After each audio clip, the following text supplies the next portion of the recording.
दोस्तों आज मैं आपके लिए लाया हूँ कोरिया की एक latest anthology horror movie love you two pieces. इस मूवी के अंदर 3 डिमोनिक कहानियां हैं और हर एक कहानी ऑलमोस्ट आधे घंटे की है। मूवी की थीम रहने वाली है ज़ॉम्बीज और मुझे अच्छे से पता है कि मेरी ऑडियंस को ज़ॉम्बी मूवीज बहुत ज़्यादा पसंद है। इतना ही नहीं, ये एक्सप्लेनेशन और किसी पे नहीं मिलने वाली अभी, क्योंकि आप देख रहे हो डिमोनिक आर्काइव्स जो बेस्ट हॉरर रीकैप चैनल है। तो अब देर किस बात की, जल्दी से जल्दी वीडियो को लाइक कर दो, चैनल को सब्सक्राइब कर दो। ये दोनों चीजें आप लोगों के लिए बिल्कुल फ्री है और मेरी बहुत मदद करती है। आपके इसी सपोर्ट से हमारा चैनल जल्दी ही 1 लाख सब्सक्राइबर पे पहुंचने वाला है। तो जल्दी कर दो, क्योंकि अब हम देखने जा रहे हैं love you two pieces movie की एक खौफनाक डिमोनिक कहानी। तो पहली कहानी शुरू होती है एक बहुत शानदार आइस स्केटर आ यंग के साथ। वो बहुत अच्छे से डांस कर रही थी, पर बेचारी थोड़ी देर में गिर जाती है।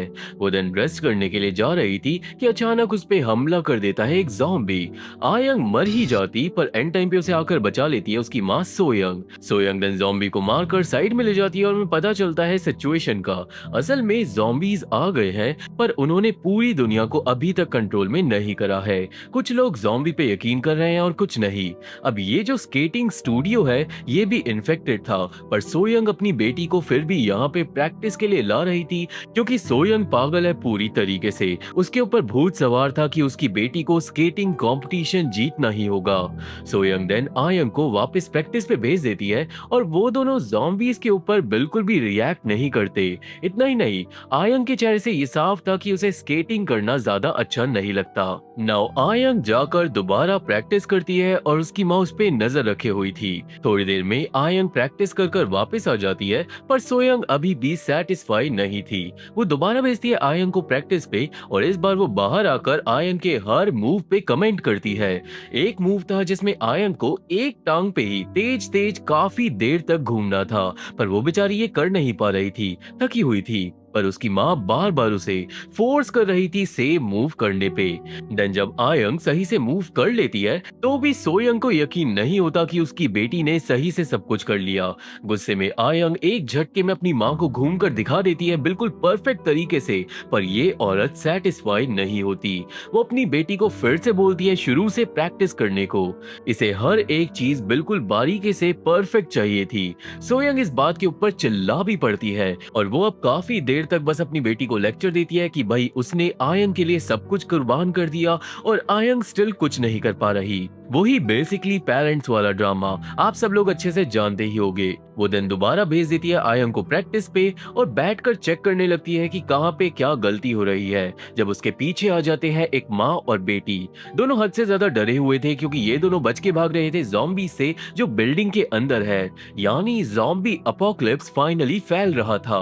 दोनों ही सोयंग से दरवाजा खुलवाते हैं, पर ये औरत अपनी बेटी को परफेक्ट बनाने में इतनी ज्यादा बिजी थी कि ये सोचती है कि अगर इसने दरवाजा खोल दिया तो उसकी बेटी की प्रैक्टिस बेकार हो जाएगी। वेल फिर क्या था, सोयंग उन दोनों से मुंह फेर लेती है। वो आयंग को इंस्ट्रक्शन देने लगती है और पीछे जो माँ थी वो बदल जाती है ज़ॉम्बी में और अपनी बेटी को मार डालती है।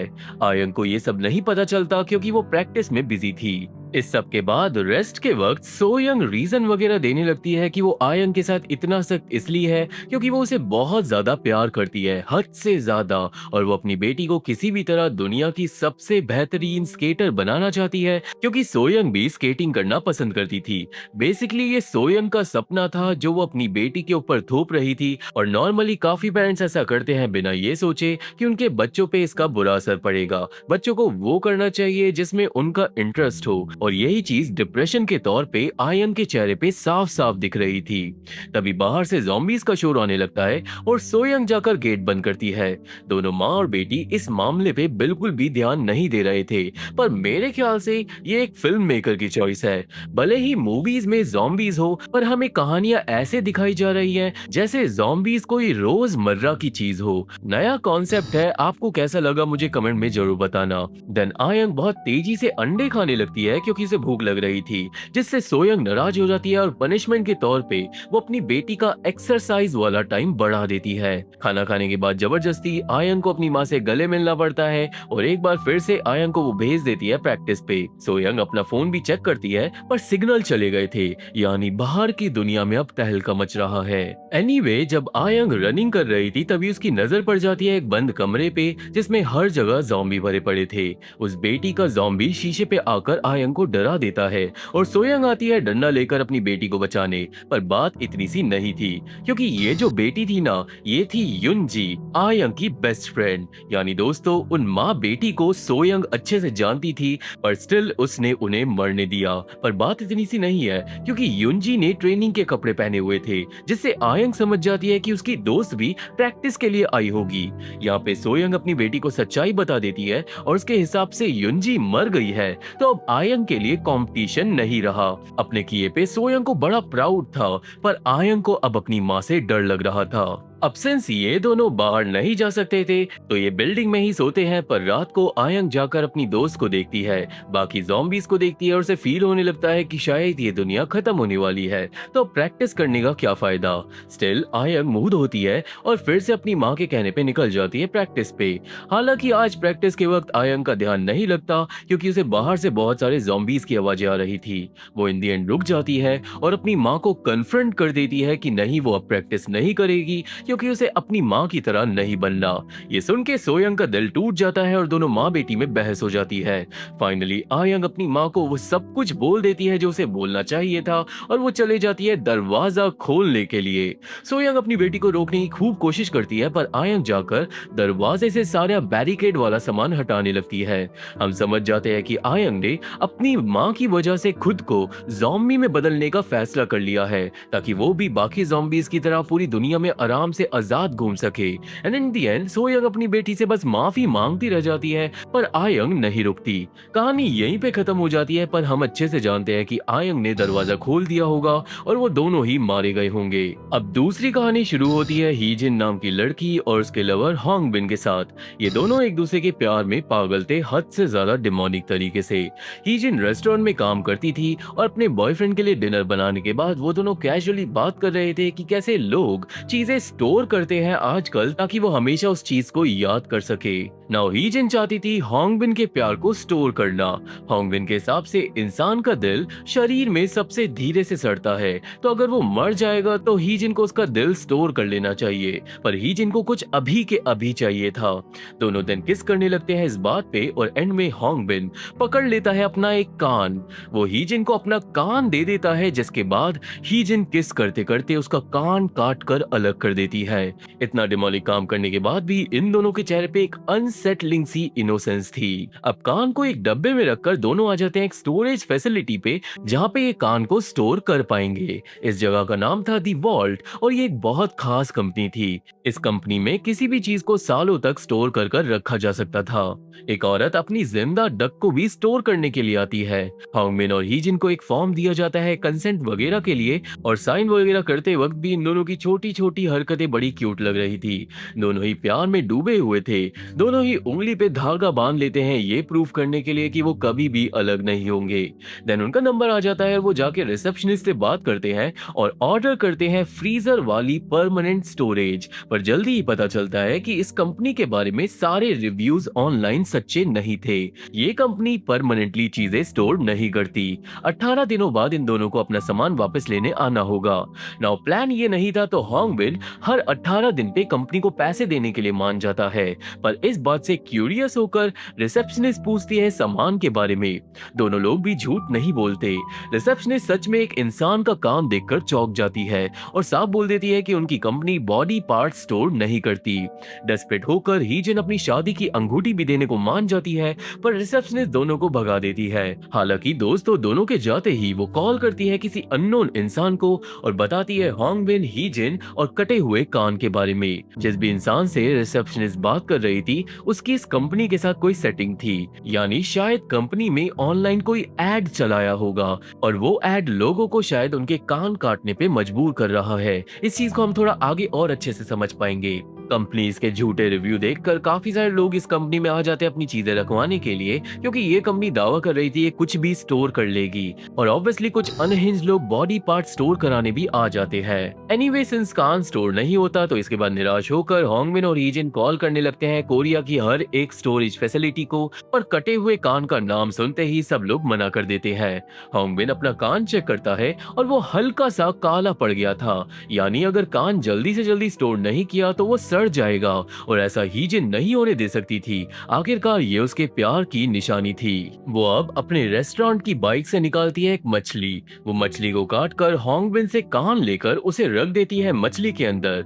हीजिन का प्लान ये था कि ये लोग किसी भी स्टोरेज फैसिलिटी पे जाकर इस मछली को स्टोर करवा देंगे ताकि किसी को शक ना हो। पर प्रॉब्लम ये थी कि अगर कोई इंसान दिमाग वाला होगा तो वो समझ जाएगा कि भाई एक मछली को स्टोर कौन करवाता है, वो भी बिना मतलब के। स्टिल हीजिन और होंगबिन होप करते हैं कि ऐसा ना हो और निकल जाते हैं वहां से, पर उनके पीछे कोई अननोन इंसान पड़ गया था जो आकर उठा लेता है मछली का सर। अब आगे होंगबिन और हीजिन पहुंचते हैं एक सस्ती सी पुरानी सी स्टोरेज फैसिलिटी पे, जहाँ पे ज्यादा सवाल जवाब ना पूछे जाए। रिसेप्शन पे एक लड़का था जो पहले मछली देखता है। मछली देखने के बाद वो जब सुनता है कि परमानेंट स्टोरेज चाहिए तो वो बस थोड़ा पेपर वर्क करता है, और इतने में होंगबिन के कान से निकलने लगता है खून। लड़का खून देखकर हंसने लगता है और वो बुलाता है कंपनी के डायरेक्टर को। डायरेक्टर मछली लेकर आ जाता है एग्जामिन करने के लिए। ये साफ था कि रिसेप्शन वाले लड़के को शक हो गया है। वो मछली खोलकर चेक करने ही वाला था कि तभी सही टाइम पे कोई हॉलवे में एंटर कर जाता है और हीजिन मछली वापस लेकर होंगबिन के साथ भाग जाती है। हालांकि जो आदमी एंटर करा था ना, वो देख लेता है होंगबिन के कटे हुए कान को। नाउ इस आदमी का नाम है किम, और दोस्तों किम का भी एक कान कटा हुआ था। होंगबिन और हीजिन अब सीढ़ी पे बैठकर बात करते हैं। हीजिन होंगबिन की पट्टी बदलती है और वो देखते हैं कि कान और ज्यादा सड़ गया है। तभी पीछे से आ जाता है किम। नाउ सिंस किम ऑलरेडी पूरी बात समझ गया था तो वो सीधा मुद्दे पे आता है।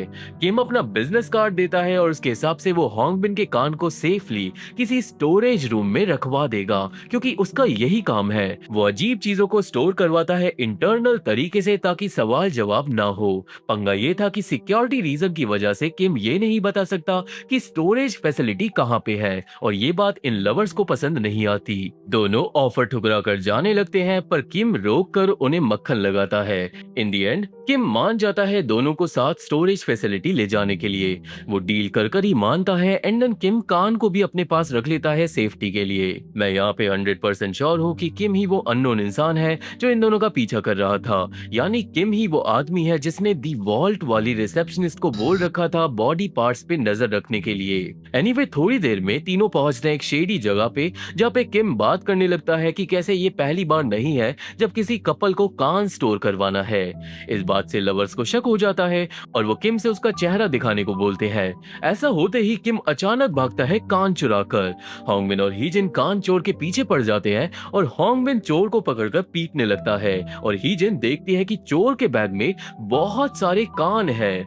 किम का फोन भी बज रहा था और ये फोन कर रही थी दी वॉल्ट वाली रिसेप्शनिस्ट। फोन उठाते ही रिसेप्शनिस्ट गालियां देने लगती है और हमें पता चलता है कि किम ने दी वॉल्ट कंपनी से बातचीत कर रखी थी और होंगबिन और हीजिन ने कान काटने का प्लान यूं ही रैंडमली नहीं किया था।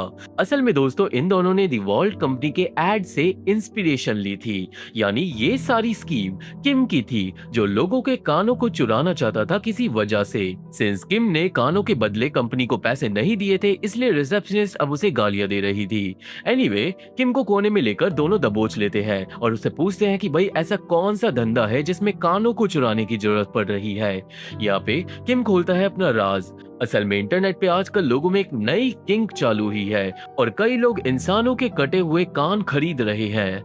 इतना ही नहीं, किम ने खुद भी एक कान गले में पहना हुआ था। उसके हिसाब से कटे हुए कान पहनकर ये लोग किसी मिस्टीरियस बीमारी से बच सकते हैं। इस काम में बहुत ज्यादा पैसा था और अब वो कान बेच कर ही रहेगा।